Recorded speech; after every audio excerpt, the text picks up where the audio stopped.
Literacia financeira para todos. Um Bitcoin está neste momento a cerca de 50 mil euros e há uns meses estava a 100 mil euros um Bitcoin.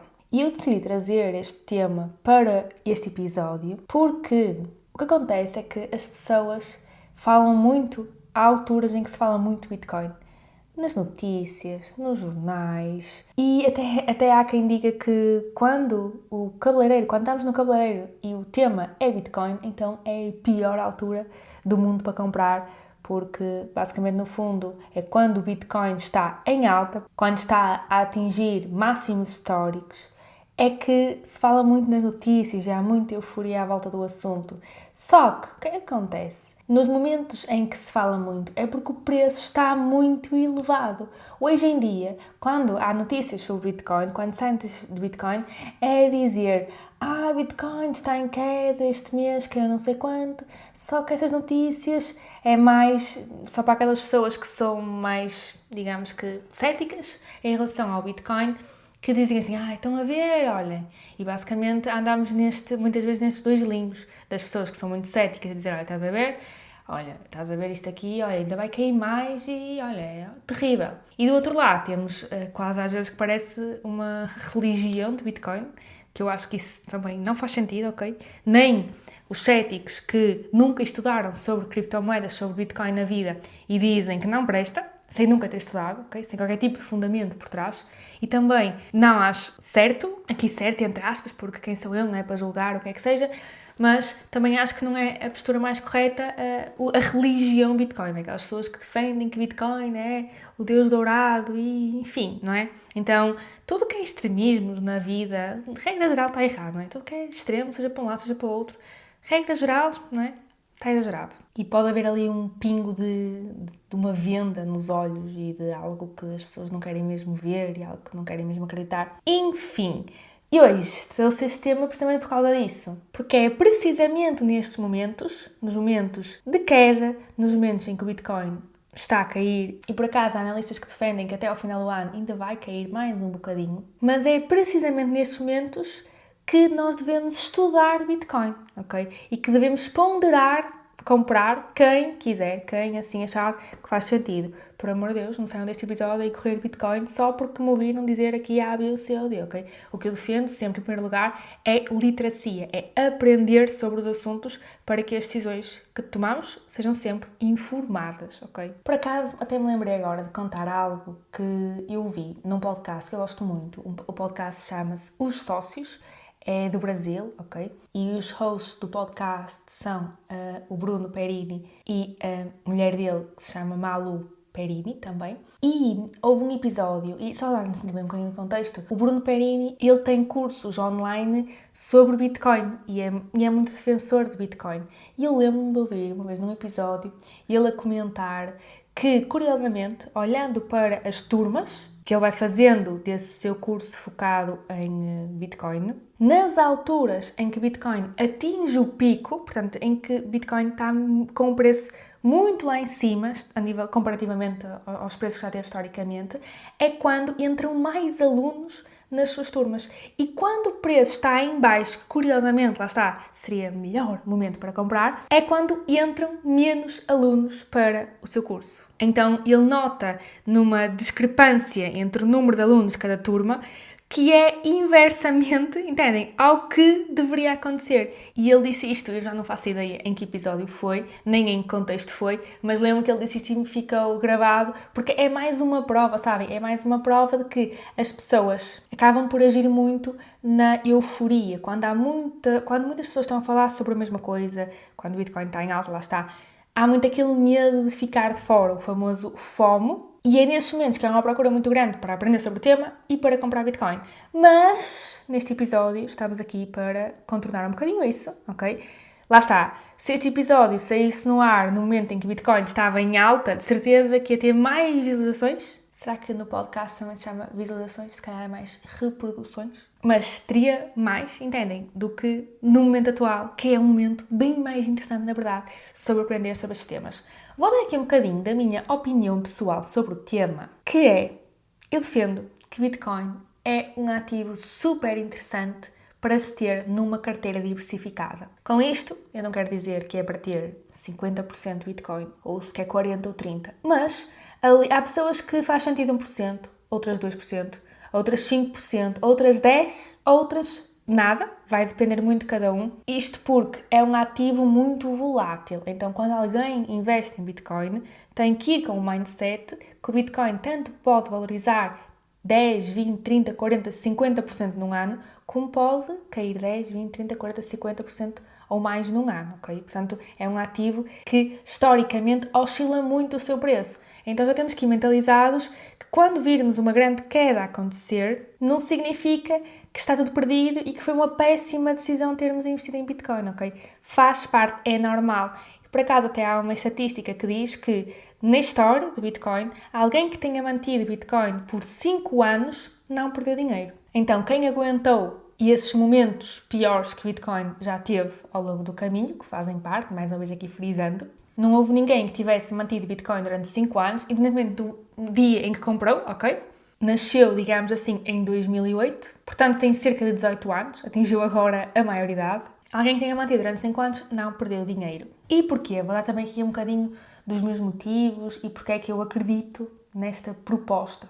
Porque, acima de tudo, Bitcoin é uma proposta, sabem? É uma narrativa que vai simplesmente depender da adoção das pessoas. As coisas também acabam por ter muito o valor que as pessoas lhe dão, entendem? E quero-vos trazer um bocadinho, muito ao leve, quais é que são, assim, os argumentos e porque é que eu defendo, no fundo, porque é que eu sou uma defensora de Bitcoin, não religião, ok?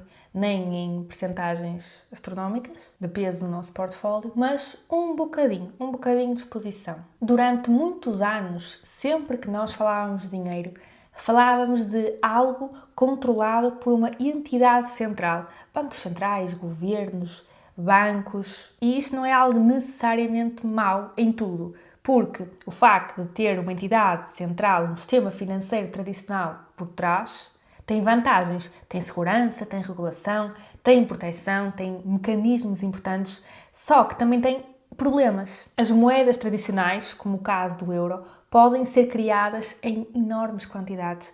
Olhem, é assim um bocadinho assustador ver estes dados da quantidade de dinheiro que é impresso todos os anos pelos bancos centrais, quantidade de euros que são impressos todos os anos. E quanto mais dinheiro vai havendo em circulação, o dinheiro que já existe tende a valer menos. Isto é mais um pontinho para a inflação existir. É isto.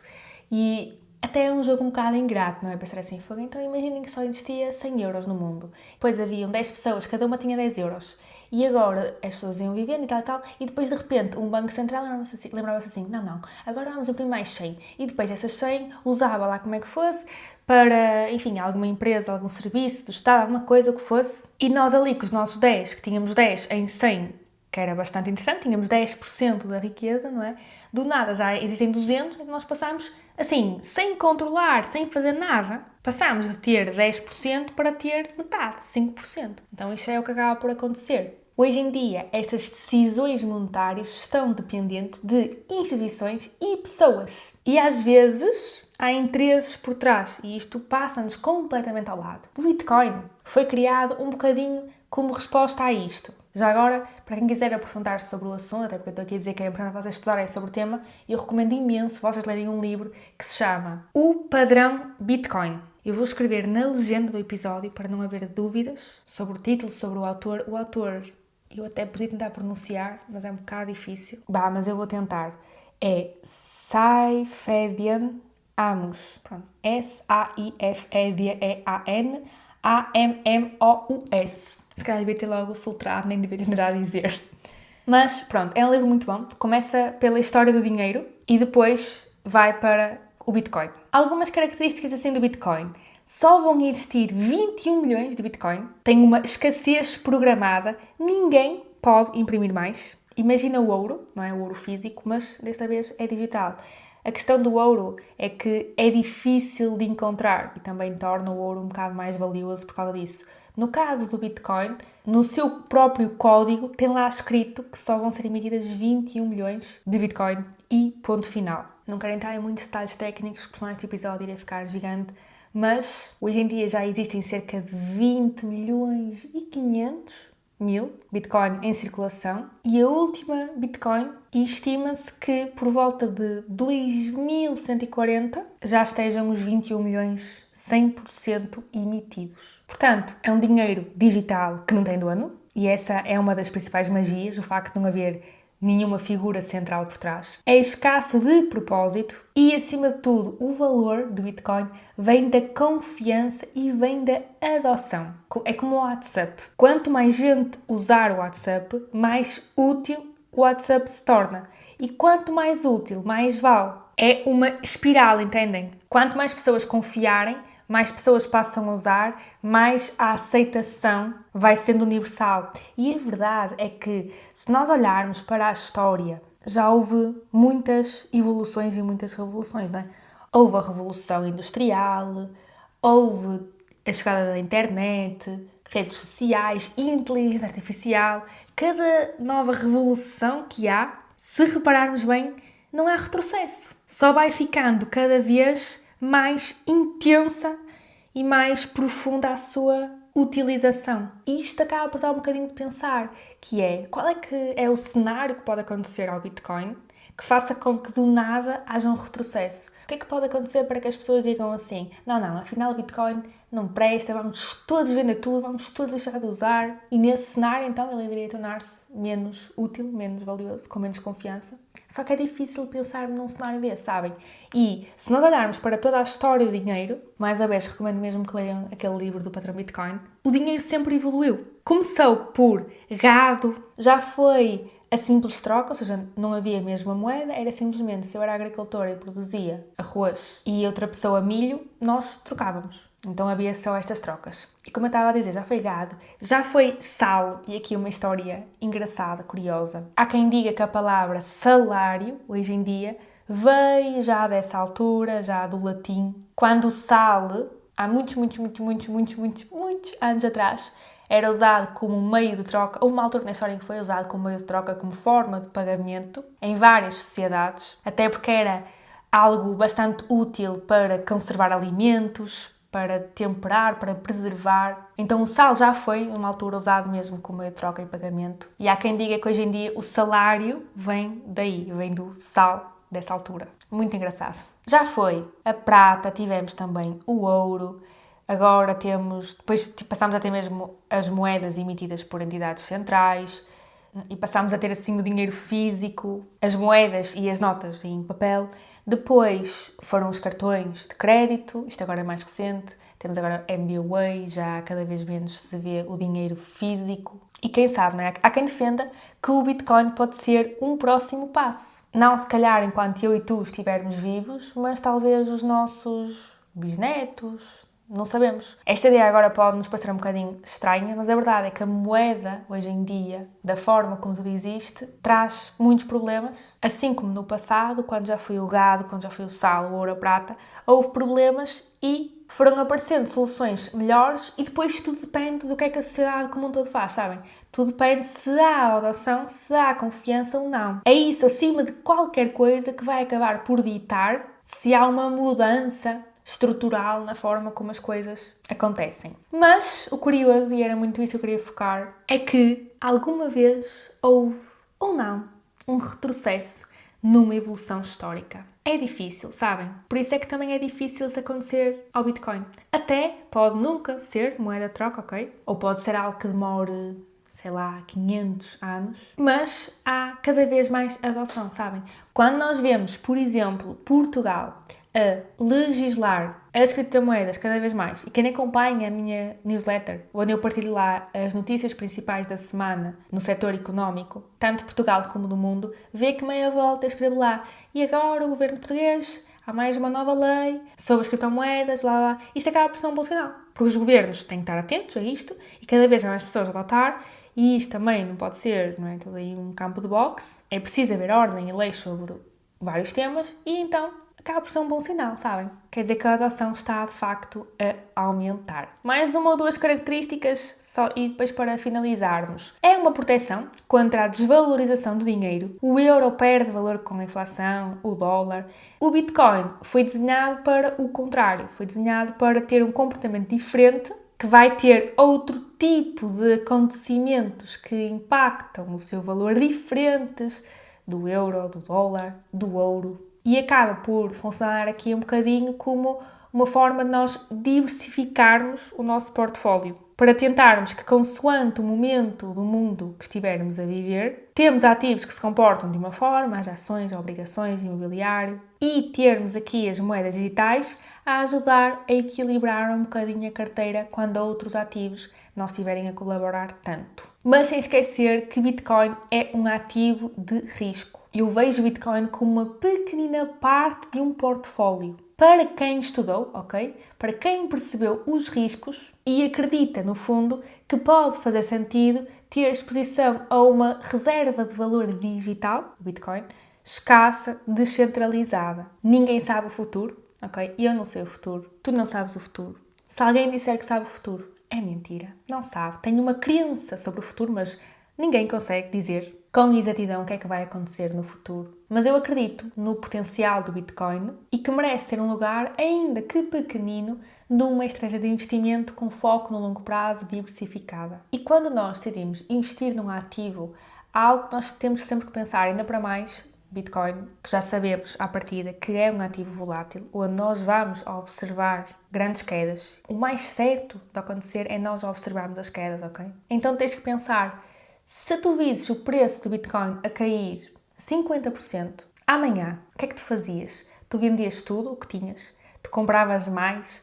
Ou simplesmente tu ignoravas? Esta resposta, apesar de que é sempre difícil aquilo que nós achamos que vamos fazer comparativamente àquilo que nós de facto fazemos, porque viver o momento acaba por ter um sentimento sempre muito diferente, no entanto, já dá aqui um bocadinho para tu, pelo menos, pensares nesse cenário e a tua resposta vai dizer aqui um bocadinho sobre a tua tolerância emocional ao risco. Se tu achas que veres que é 50% ia-te fazer vender tudo e ter prejuízo, então tu nunca deves investir nesse ativo, ok? Porque é muito provável que depois tomes uma decisão emocional e que te venhas a arrepender. Por isso, muito importante, ao investir num ativo, em especial aqui estamos a falar de Bitcoin, não é só pensares quando é que tu tencionas comprar, mas é também pensares assim, durante quanto tempo é que eu vou manter isto? O meu foco é a longo prazo. Se o meu foco é a longo prazo, eu não vou vender emocionalmente quando vir uma notícia sensacionalista ou quando houver alguma queda que já se sabe que vai acabar por acontecer. Nós agora estamos a viver essa queda. Daqui a 1, 2, 3 anos, Bitcoin eventualmente há de voltar a recuperar e a bater outra vez máximos históricos, ultrapassar os 100 mil. Eu pelo menos acredito nisso. E aí sim, vamos ver muitas pessoas a falar sobre o tema, vamos ver as mídias, vamos ver... Enfim, muito barulho à volta do tema. Por isso é que eu queria deixar aqui um aviso, enquanto ninguém está a falar do tema, enquanto está baixo, é que agora sim é o melhor momento para nós estudarmos, ok? Não estou a dizer comprar, estou a dizer estudar sobre o tema. Até porque este episódio é meramente informativo e educativo e não é recomendação de investimento nem aconselhamento financeiro. Ficou a minha recomendação de livro para tu leres agora nas tuas férias. Acredito, ok? Claro que a minha opinião é um bocado suspeita, porque sou da área e porque gosto muito do tema, mas eu acredito que tu vais gostar de ler este livro, O Padrão Bitcoin, porque é também sobre cultura geral, ok? Até porque começa focado na história do dinheiro e tem lá passagens mesmo muito interessantes. Espero que tenhas gostado, que te tenha feito refletir e se conheces alguém que só fala de Bitcoin quando está caro, quando está em alta, partilha com ele ou ela este episódio para servir de lembrete que devemos fazer o oposto do que a manada está a fazer, ok? Se está a gente a comprar, então é porque não é o melhor momento para comprar. Se ninguém está a falar disso, então talvez seja o melhor momento para nós olharmos e para nós percebermos, analisarmos a nossa situação, os nossos objetivos, o nosso perfil de risco, aprendermos mais sobre o tema. E pronto, e ficou aqui esse meu lembrete. E relembrar que quem é meu aluno da Academia da Literacia Financeira, temos lá um curso sobre criptomoedas com foco máximo em Bitcoin. Nós já temos tanto material, tantas aulas dentro da academia, que é importante ir dando estes lembretes. Espero, então, que tenhas gostado do episódio e vemo-nos no próximo. Até breve!